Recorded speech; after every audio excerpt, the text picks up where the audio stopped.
Hey, how's it going, y'all? This is your boy Ayo Carpenter here, and I'm coming at you with another deck profile. Here we're going to go over a first place Monkey D. Luffy OPO5 deck list. And with this deck list, I took it to our case tournament yesterday. So I got first place with this one, 2 boxes and a winner's pack. And to quickly go over our matchups, there was 4 rounds because the third undefeated player at that tournament, he lost in the 3rd round to his down pair, unfortunately. So by the 4th round, it was just me and another undefeated. First round was against Big Bomb Pure Yellow. Second and third round was against 2 Sakazuki players. And then the final round was against a green-red Law.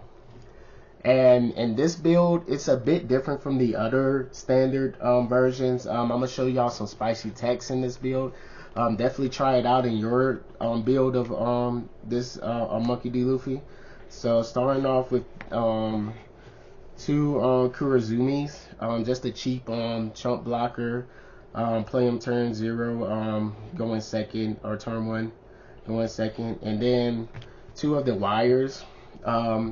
Same thing with the Kurozumi, just a cheap blocker. However, he has a nice little effect where if you minus Don at any point of the game, once per turn, you can just draw a card and then trash a card. So it helps you cycle through your deck. You can like get rid of a brick that you don't need to see right now and just get a counter.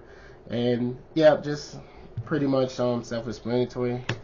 Moving on to some of our 2Ks. For the Khalifa, basically has the queen effect, the draw 2 and then trash 1 for swinging, and minus a Don for that effect. But she's gonna mainly be in the hand for a 2K counter. But her effect does actually come up sometimes. Especially in like some yellow matchups where they have a hard time just removing your board. Like she can definitely come up and just cycle through your deck and then just get you to your more powerful cards in the late game. Moving on to our next 2K, OT, self-explanatory. We know why we run this card. It's for the OT page 1 combo. So in certain situations, you can just drop her for the body, but she's just going to be in the hand as a 2K if you don't have the OT.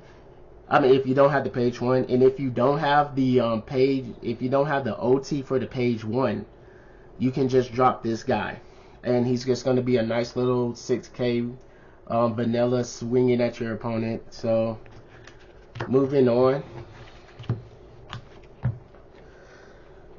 For some of our blockers, some more blockers, we have 4 of the Trafalgar Law from OPO5. Yeah, it's pretty self-explanatory. Catch your opponents off guard if they have too much cards in hand. This is mainly for like the Whitebeard matchups where, I mean, no matter what, they're probably gonna have more, probably upwards to 7 to 9 cards in hand at any given time of the game. So like you just use that, rip 2 out of their hands, and yeah, make it harder for them to like defend themselves. And yeah, just catch your rookie opponents off guard when they take that first swing. If you go first and then you just use leader's effect to rep the Don, you'll be at 4. Drop this, rip 2 out of their hand. You're not really going to catch any veteran players off guard with this. So, yeah, but he's just like standard. So, and then moving on to our final 2K in this build, 4 of the X-Drake. So he's kind of like a reverse Law in the sense of if your opponent has like maybe 1 to 3 cards in hand, you can just drop him and force them to like trash a card out, get a card out of their hands. So he's kind of like Law in reverse, but he's mainly just going to be in the hand for your 2Ks, and he can be a body if you really need to. But yeah, if you see that your opponent barely has any cards in hand, just drop it and you can just make them cry. Yeah. So moving on to the bread and butter of this deck. 4 of the queens from the starter deck, Kaido starter deck. Self-explanatory. You get to draw 2 trash one, and it's just a big blocker to prevent your opponent from killing you, and he can just be like that 6K body. Don't be afraid to swing with your big blockers either. In combination with our next card, OPO5 Kid. Pretty much you drop him, any card, any character that minuses a Don, you basically have that effect for free now, because you're just going to gain it back with his ability. And he's just like Queen. He's just a big blocker. You can keep him there to protect yourself, or you can go on the offensive and swing. So that's why we run these 2 cards here. So moving on to my tech for this build here. 4 of the Galilei Company Rob Lucci from set 3. So in testing and in locals, where I would get to the finals, and then I would play a rogue, something rogue like a Sabo, or like last Thursday I played a black yellow big bomb. And I would lose to those decks because they not only did they have like the ability to like prevent me from KOing their cards, they would drop this card called Sabo.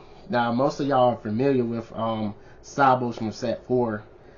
He's the black blocker that you want to play. You drop him, he draws you 2, you trash 2. But in addition to that, none of your characters that's currently on the field can be KO'd. So it would literally cost me the game. Where at the end game where they would drop that, they would get the extra draws, and then I can't KO anything because now I have a 9-drop Kaido sitting in hand that can get the rush, but it can't KO anything and still has to deal with that Sabo blocker. So this is how I address the rogue matchups. Rob Lucci's ability says -1 Don when attacking. Rest the character with a cost of 5 or less. So pretty much you drop this very early on in the game, and you just basically dare your opponent to drop any of these annoying blockers that like Borsalino, Rob Lucci, and any of these blockers that's gonna like prevent you from winning the game. This just says no to them, because he's gonna arrest them, he's gonna swing at your leader, and he's gonna put that pressure on them. It's like, this is like basically when they drop those blockers, it's pretty much a get out of jail free card. This card just says no, you're not getting away with murder.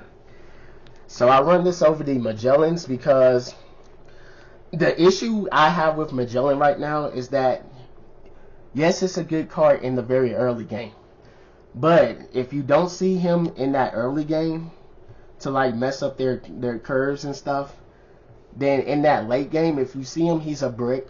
So you're not gonna, you get no value from him. And if you see him, if you decide to play him when your opponent is about to hit that 10 Don, it's a moot point. They're still gonna have enough Don to play out their powerful cards. So that's the issue I'm having with Magellan. So that's why I replaced him with this card. Definitely give him a try.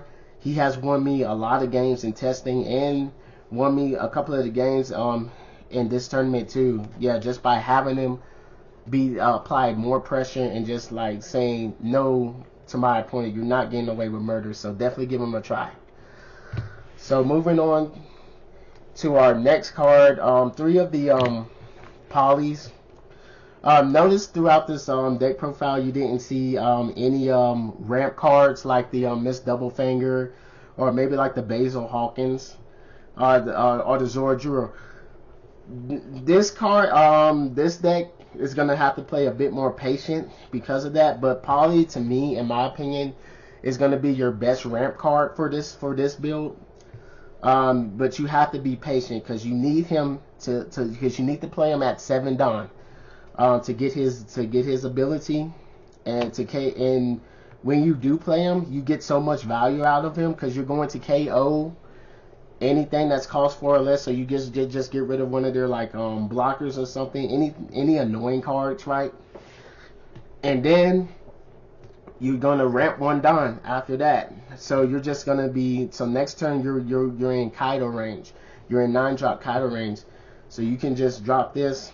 You know, he gives you so much value, but only if you play patiently. You have to be patient with this card. And you know, 3 is good enough for me.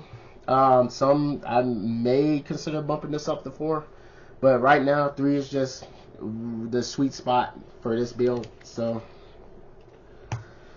here's a little weird ratio. 4 to 7 drop kid.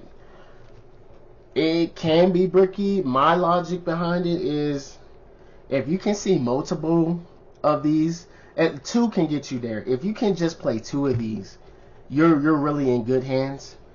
Because what it's gonna do is make it nigh impossible for your opponent to like apply pressure to you.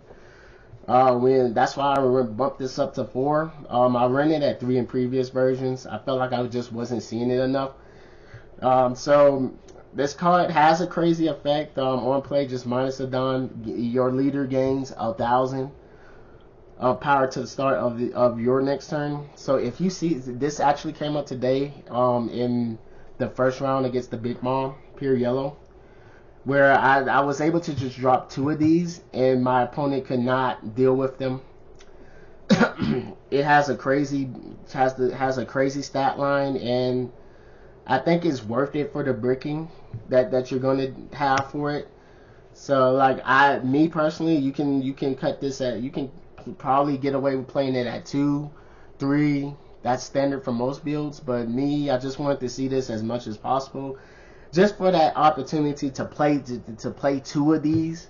Two of these enough. If you can play 3, it's even better. The more of these cards you can play, when you can play it, because it just gives you so much value for that investment. So, and this is pretty standard. 3 of the 9-drop Kaido. So yeah, it's a game ender finisher, self-explanatory. You drop this when you're trying to go for lethal. You KO one of their blockers. You swing. This deck it doesn't ramp as fast as most of the other builds, but like if you can get it out early, it still just gives you more value. So yeah. And then for the events, 2 of the Gatlin. I cut this down to 2 for our next event. 2 of the Judgment of Hell. This is my other spicy tech. Judgment of Hell really can save you from lethal. Like it's a very underrated card for this build. I don't see a lot of Luffy builds running it, and it's so underrated. Like this won me the game against like one of my Sakazuki matchups where he drops the 10-drop Kuzan, right? I have 3 bodies on board. So when his turn comes up, what he has to do is he has to get rid of one of my bodies just by swinging at them. So he's going for the OT, right? That's the lowest body he can take out. Because I have a page 1 in a 7-drop kid. So he has to go after the OT. And if he's successful at taking out my OT, what he can then do is now he can drop the 4-drop Lucci to like just KO the other 2, the page 1 and the 7-drop kid, because of Kuzan's continuous effect that drops everything to -5 cost. So this came in really clutch, where I go in, use it on his leader and the Kuzan, just to drop them. So I think I dropped he Hound Blazes on my blocker, because I did have a blocker. So he Hound Blazes it, puts the 3k on the leader. I Judgment of Hell, drop his leader to 5, drop his Kuzan to 7. He can't really afford to invest any more Dawn into the Kuzan, so he goes 7 at the at the OT, and I counter out because I had like what 11K in my hand, fortunately. And yeah, this card right here can really just like save you and like win you the games. It's very underrated. Please give it a try. So this has been my deck profile for Purple Luffy. Took down this case tournament. It was really fun. And enjoyed playing. Enjoyed everybody. Yeah, definitely give it a try. This is going up on Perp's channel, so show him love. Subscribe to his channel. Like, comment on all his videos, and I'm out. Peace.